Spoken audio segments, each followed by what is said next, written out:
constantly in the presence of little gnats.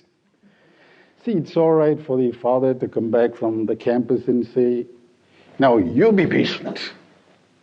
And it's also easy for the mother to say, for example, as they often do in India, that if you are going to be impatient, I'm going to complain to your daddy when he comes home.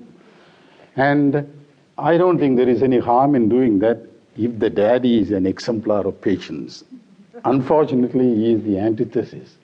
He has had a hard day on the campus, faculty meetings which are irritating, student meetings which are irascible, and he is just on pins, when he comes home, and if he cannot take it out on his own dear ones,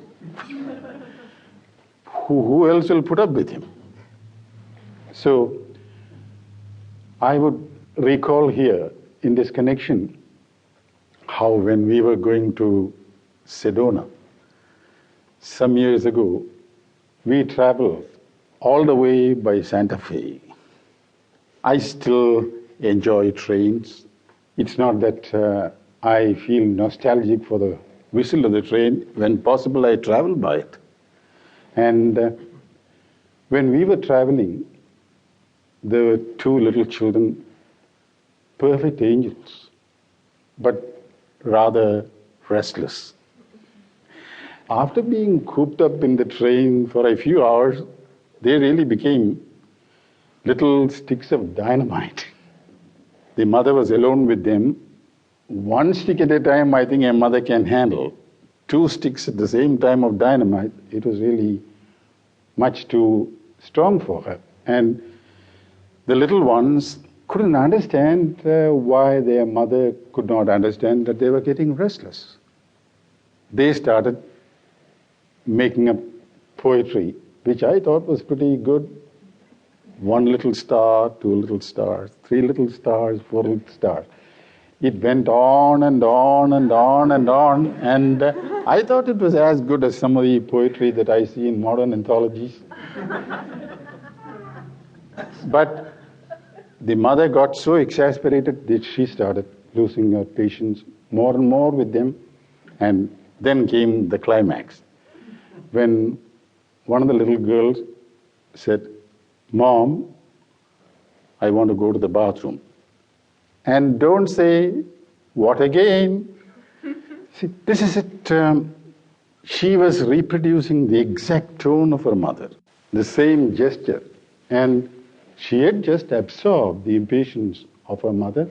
So the most effective teachers of children are not their high school teachers, nor their university teachers, but the father and the mother, who by every act, word, and even thought influence the daily growth of a child. In order to have perfect children, it is necessary to have perfect parents. And when we parents are imperfect, I think it isn't quite cricket to expect perfection from our children.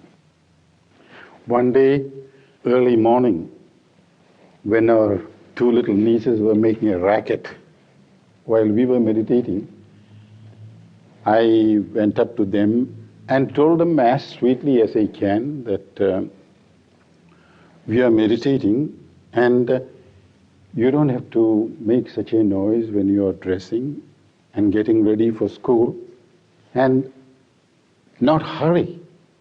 Little Geeta hurrying like a sandpiper and making continuous noise. So I was just thinking, why don't you slow down and do things slowly?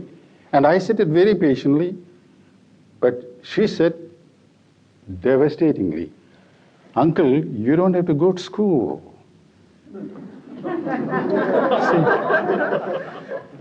So even for me,